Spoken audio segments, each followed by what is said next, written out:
Hello, and welcome to Talking Solutions, the fifth podcast from the Association for Solution Focused Hypnotherapy. I'm Sally here. And I'm Trevor Eddles, and we're both experienced solution-focused hypnotherapists. Today, we're really pleased to have Loretta Breuning with us. Welcome, Loretta, and thank you for joining us today. Hi, so nice to be here. I was going to say you're joining us all the way from sunny California, but apparently it's been raining. Yes, exactly. And I mentioned it almost never rains here, so we're thrilled. Well, I'm so pleased that you're joining us today. Loretta Breuning is Professor Emerita of Management at California State University. Growing up in a challenging home environment and later becoming a mother and working as a teacher caused her to question the popular theories of human motivation at the time. This led her to study the brain chemistry of mammals, and she rapidly drew parallels between this and many challenges faced by humans in the modern world.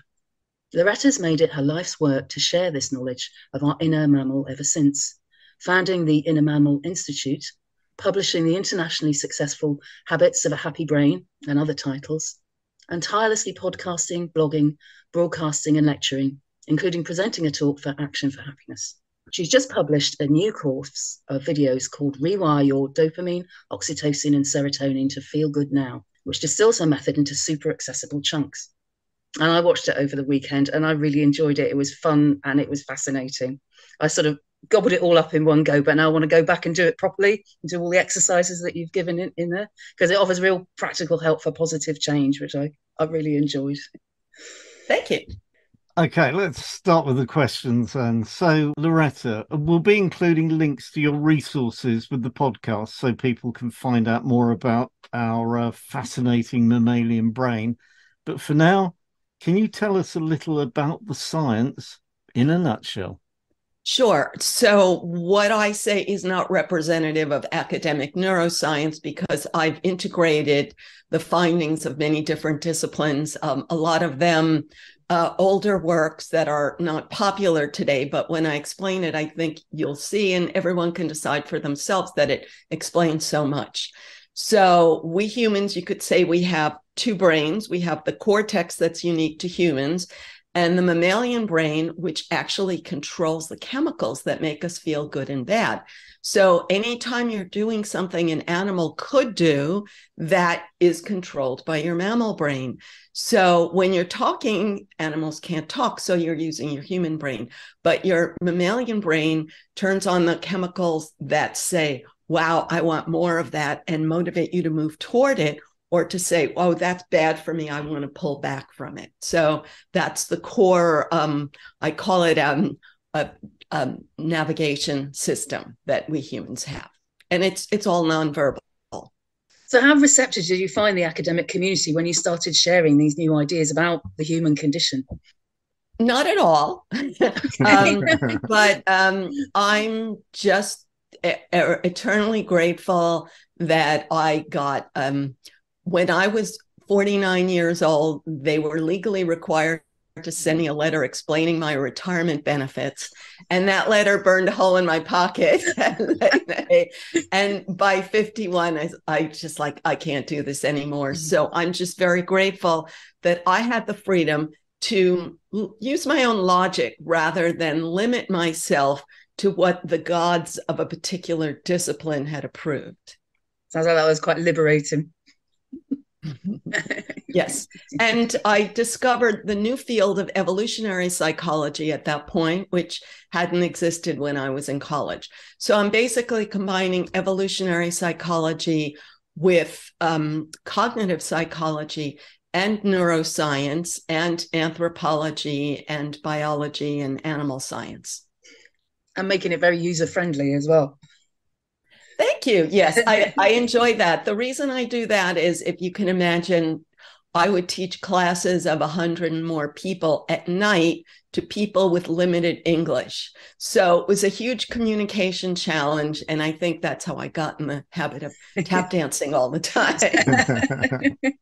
Brilliant. Yeah. So if someone is listening who's going through a difficult time at the moment, perhaps feeling depressed or anxious, what key happy brain habits would you recommend that would help them cope? Sure. Well, it's not simple habits the way you hear about in so many other modalities, but it's certain self-acceptance. So first, I'd say that we're born with billions of neurons, but very few connections between them. And the connections that we build when we're young are the ones that we tend to use throughout life, just because they're so strong that our electricity flows there effortlessly. Just like when it rains, the rain flows into the biggest ditches that just happen to have gotten carved. So if you're flowing into this pattern that you don't like, it's because you connected the neurons when you were young for some fabulously good reason. And whenever your happy chemicals flowed when you were young, that built your happy chemical pathways. Whenever your threat chemicals flowed when you were young, that built your threat chemical pathways that you still have today. And we also build them through our mirror neurons, which means we take in the happy and threatening responses of those around us. So it's great to know, as you people teach, that we can build new pathways, but it's also useful to know why it's so hard. I say that it's like learning a new language, because your old language that you already speak is nothing but connections between neurons. You didn't speak it when you were born, but with all that repetition, now the words come to you effortlessly. But when you try to speak a new language, you struggle, because that's the feeling of trying to send electricity down a new pathway. So that's what we're all trying to do when we change our behavior. And it's great to know that I'm normal. This is how our brain works, and this is how life is. Yeah, I think it's really helpful, and I know that you say that we weren't hardwired to be happy all the time. And that's quite a big to take on board, because it is like, great, actually. I can just be getting on. I mean, as you said, solution-focused hypnotherapies, we do start building therapeutic rapport by talking to our clients about how the brain works. And we talk about kind of hacking those neurotransmitters to feel better, thinking and acting and interacting in positive ways to get that dopamine and oxytocin and serotonin flowing and encourage kind of more all-round positivity. So do you have any top tips for maximum mammalian efficiency? Sure. So what I talk about is the job that each happy chemical evolved to do, so that when you want that feeling, you can understand what it takes to trigger it. Now, what we usually do is whatever triggered my dopamine in my past built pathways that motivate me to do that thing to get more dopamine. Whatever triggered my serotonin in the past motivate me to do that. And so I'll explain them, but the bottom line is to really see how it comes from inside us, rather than seeing these impulses as something forced on us from the outside. Mm-hmm. So dopamine is the great feeling that you're about to get a reward. So if you imagine a monkey wakes up hungry in the morning, it doesn't have a refrigerator, so it has to look around. And when it sees something to eat, it's like, wow, that's it. That's what I need. And that connection is built from that early experience of what will meet my needs. And that turns on the excitement feeling of dopamine that motivates action toward it. So we love the good feeling of dopamine, but we need to know that it didn't evolve to just flow all the time like your blood and your saliva, but it's for only a specific reason, is when you see something that can meet your need and you think you can get it, because a monkey doesn't run after fruit unless it thinks it can get it. A lion doesn't run after a gazelle unless it thinks it can get it. So I'm always looking at the world like if you're looking for a job and you look at a lot of listings and you're like, no, I can't get that. I can't get that. Oh, I could get that. And that's where you invest your energy. So we want that good feeling, but it wouldn't do its job if we had it all the time. So oxytocin is the good feeling of having social support, which has been very much idealized in the modern world and gives people the misperception that you should have the support that a baby gets. It's natural to want support all the time, but it's not natural to have it. So even animals kick their kids out at a very young age. And so we're born with this natural urge to be protected by others. And we want to repeat behavior that brought that protection in the past, which is why, simple example, like if a person smokes, then they go out to smoke, they go out for a cigarette with their friends who smoke. And that stimulates that feeling of a group. We love that. And then if you stop smoking, then you don't know how to get that feeling.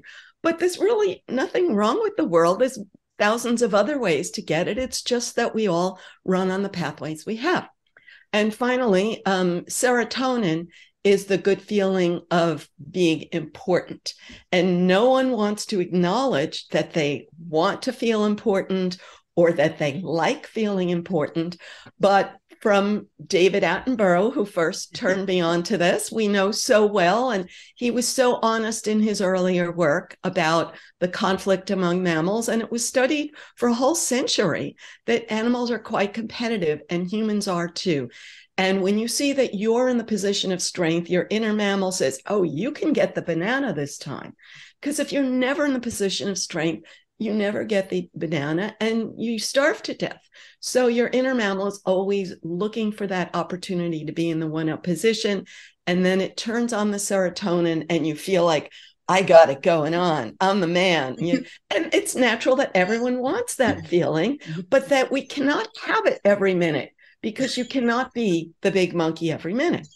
Okay, yeah, that's all sounds so true, doesn't it? I'm sure we all do that.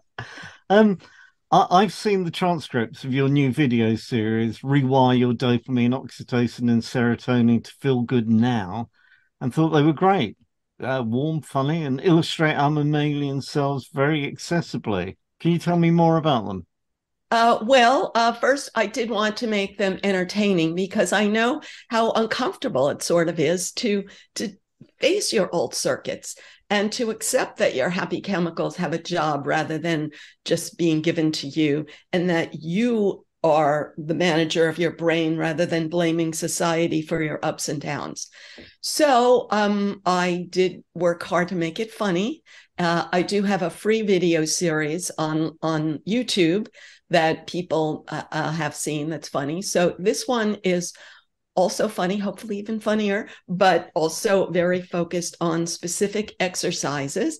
And then I decided to elaborate it. Possibly you haven't seen the whole thing. So the first 10 lessons are very, very short and funny, but then there's 15 more lessons. So I have 10 more that go into detail because people really want to hear more examples of this, because when your conscious brain says, I don't think that way, and then you hear an example, you say, I don't think that. But then when you hear a few examples, then you can generalize and find your own version of it.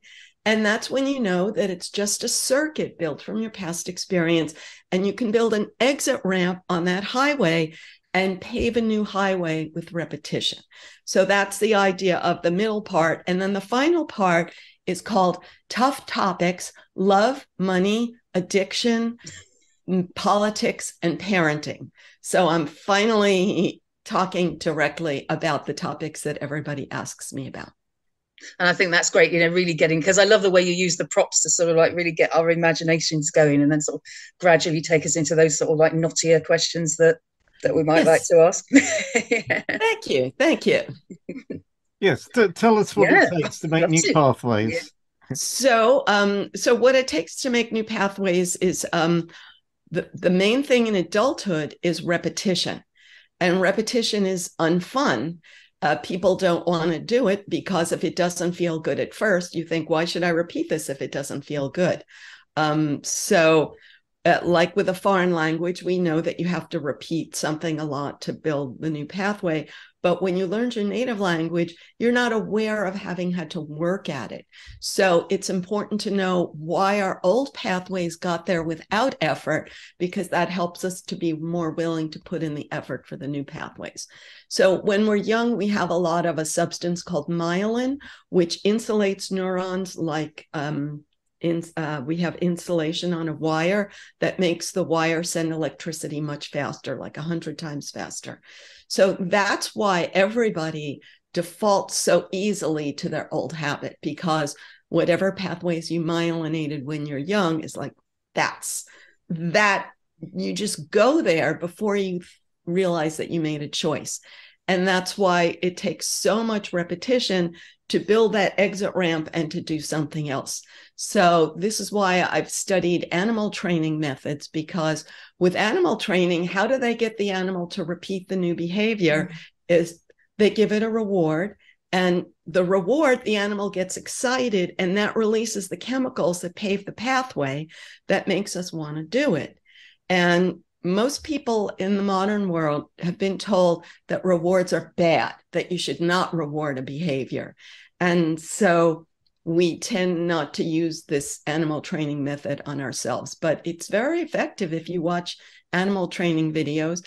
And I do that with myself. So, I say, I'm going to have my cup of tea after I spent 10 minutes on this technical challenge that I really hate, So it's just planning your rewards. Doesn't mean I'm going to eat ice cream all day.